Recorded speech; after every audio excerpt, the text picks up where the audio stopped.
Olá, meu nome é Ana e hoje nós vamos falar sobre o porquê do espiritismo.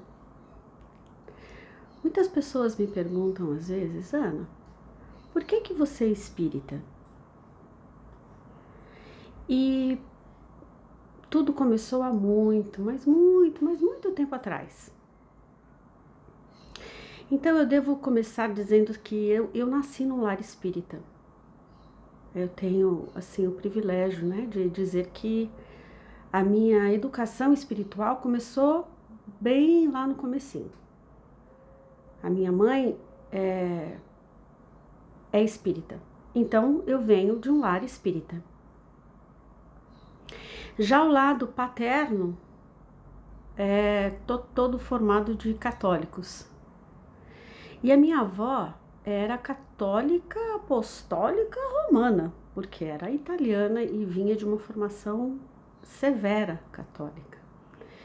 E quando eu digo severa, ela fazia a gente, quando cometia algum deslize, alguma irregularidade lá, né? Alguma brincadeira que ela não gostava, alguma coisa assim, ela fazia a gente rezar o terço. Eu não sabia, mas ela fazia. Eu fingia que eu sabia.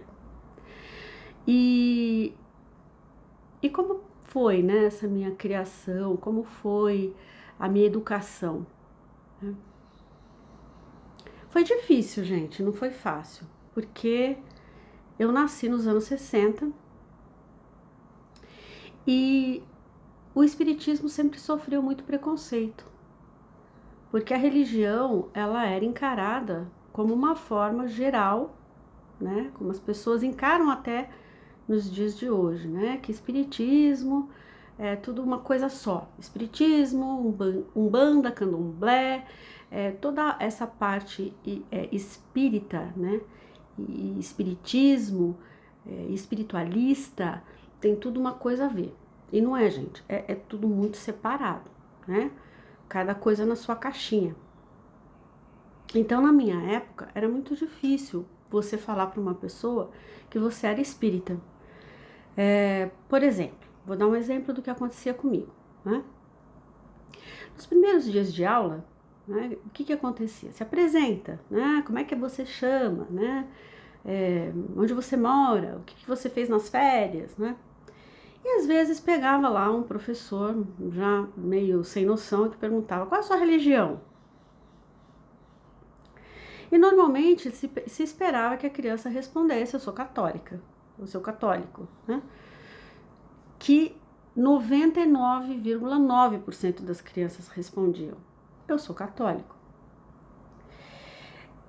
E eu era o patinho feio da escola, porque eu respondia, sou espírita.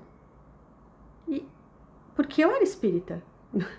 Na minha concepção, no meu entender da coisa, porque eu fui criada no meu lar espírita, minha mãe sempre me disse que eu era espírita e a minha mãe me ensinava a prece de Cáritas e eu rezava à noite o Pai Nosso com ela e finalizava com a prece de Cáritas. Para mim, eu era espírita. E eu lembro, eu fiquei, olha, isso é uma coisa que ocorreu com 7, 8 anos, eu lembro até hoje. Quando eu disse que eu era espírita, a sala toda parou no momento, depois todo mundo começou a rir de mim. E depois eu comecei a ser chamada de macumbeira por todo mundo. E isso causou um desconforto muito grande, que a minha mãe até teve que ir para a escola. E as escolas naquela época, também, né, lembrando desse fato, as escolas elas tinham um cunho muito religioso e, logicamente, tendiam para o catolicismo. Né?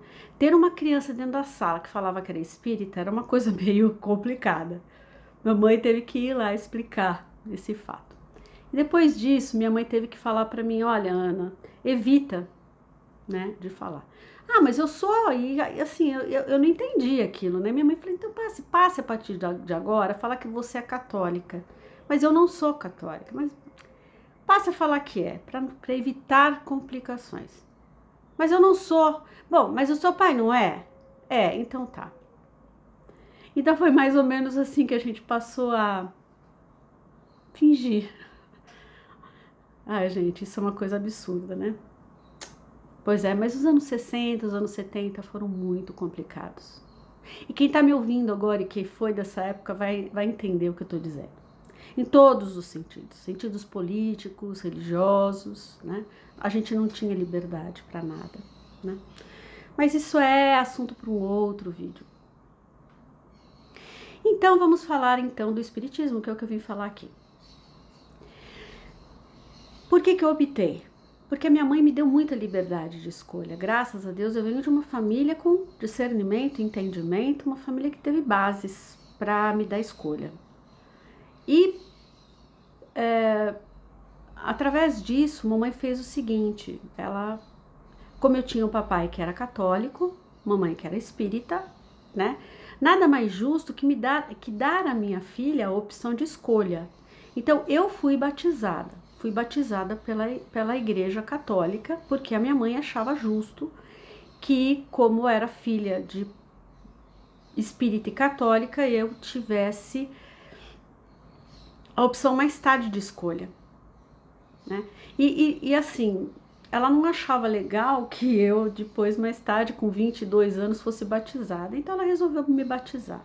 Fui batizada, tenho padrinho e madrinha, que já são falecidos, porque eram meus avós paternos.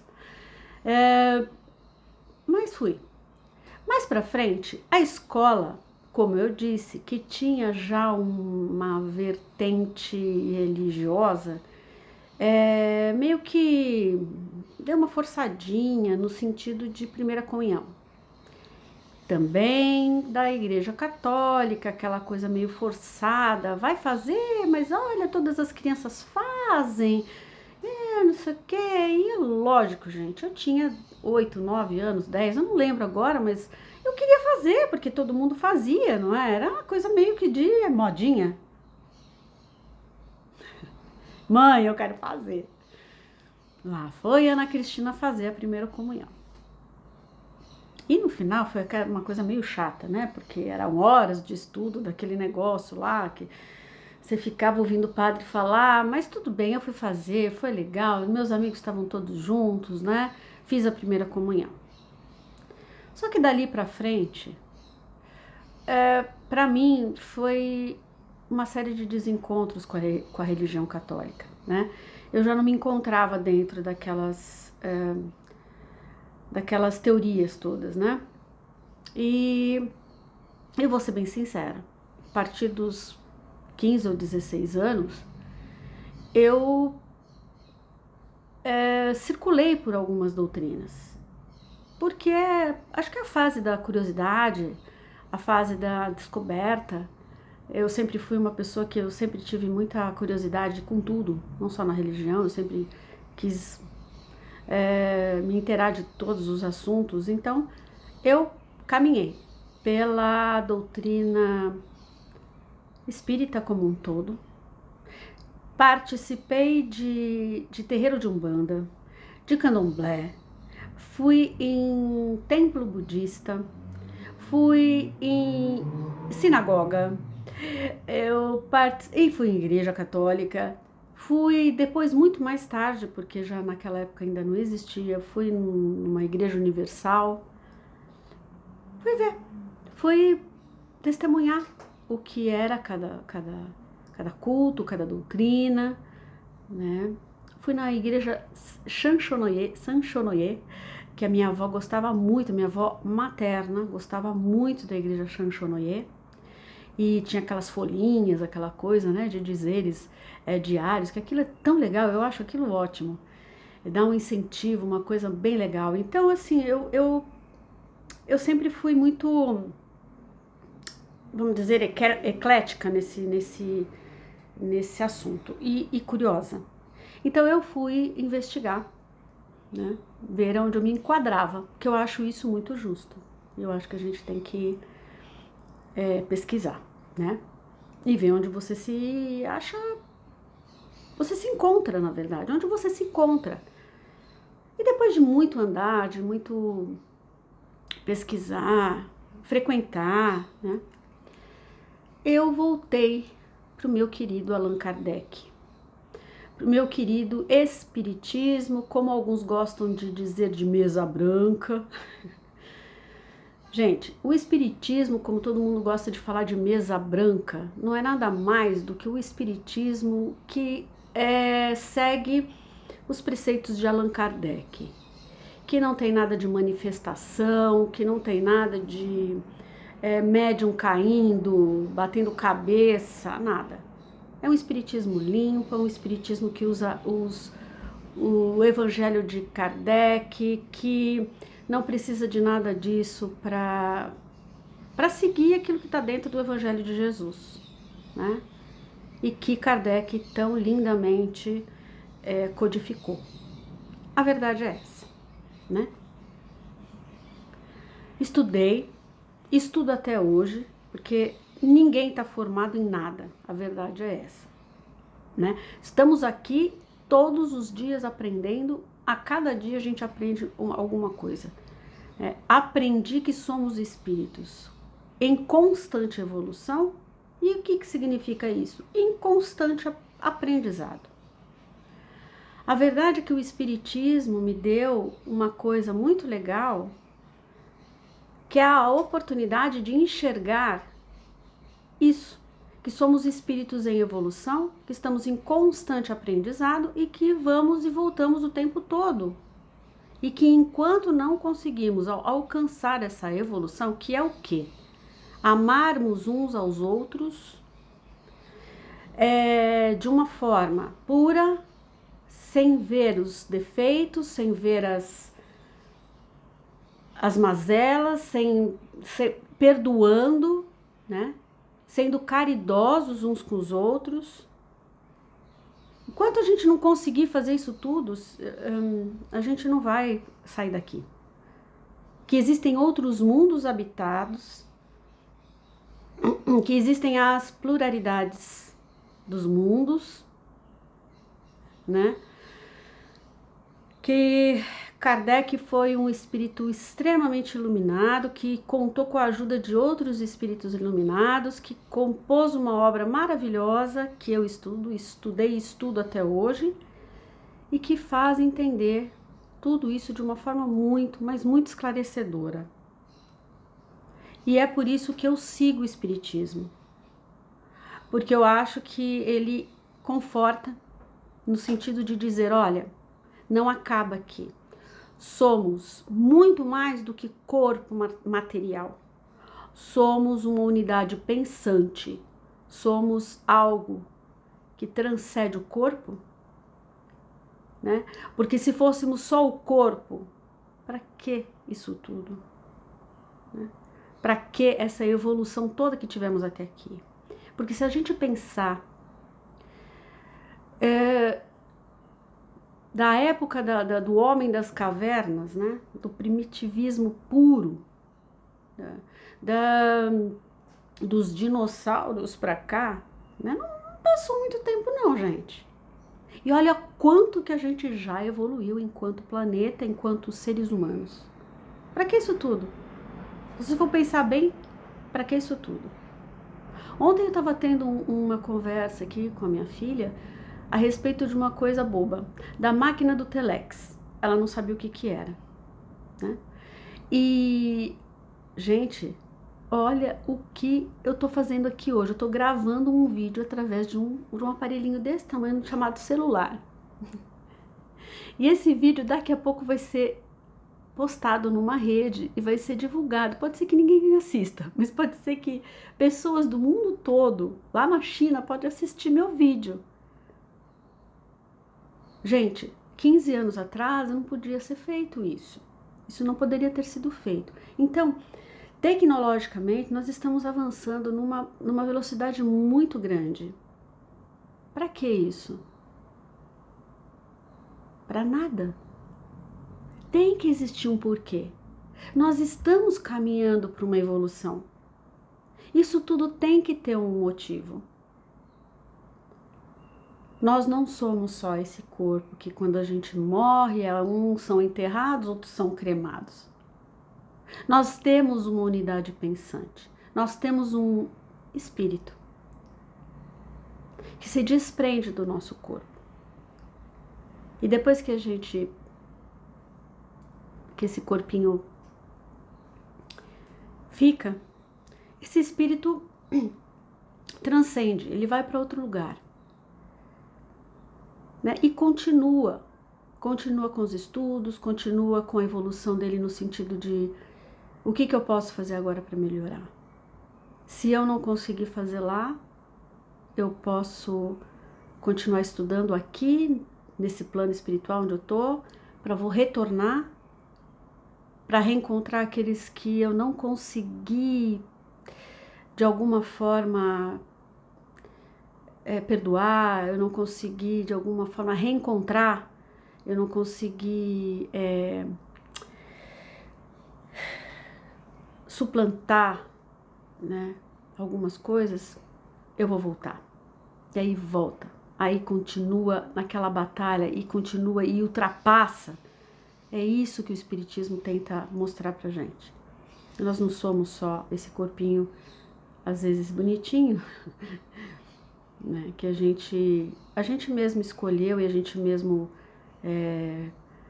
produziu e veio aqui viver. Então é isso, eu optei pelo Espiritismo porque Deus é um só, é uma unidade maior, é uma força maior que criou isso tudo, né? Que olha por todos nós, sim, que sabe que todo mundo está fazendo, sim, independente do credo, da cor, do gênero, de tudo que está passando aqui. Ele é o nosso Pai maior. Se você optar por uma religião ou por outra, não tem problema. Contanto que você seja bom, você pratique a caridade, né? Que você não fuja dos seus princípios morais, que você tente ser o melhor possível, né, para o seu próximo. Não está conseguindo perdoar? Porque é difícil, é muito difícil, muito difícil. Mas antes de deitar a sua cabeça no travesseiro, peça para Deus, peça para o seu protetor, porque todos nós temos um, para ele te ajudar, para ele tirar do seu peito a sua mágoa, para ele proteger aquela outra pessoa, por mais difícil que seja, por mais mágoa que você tenha. Isso já facilita tanto, né? E qualquer que seja a doutrina que você escolha, estude, né?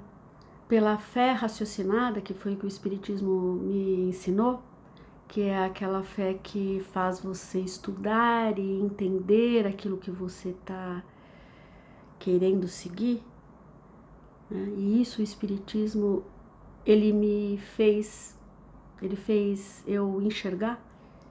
Pela fé raciocinada, a gente consegue seguir.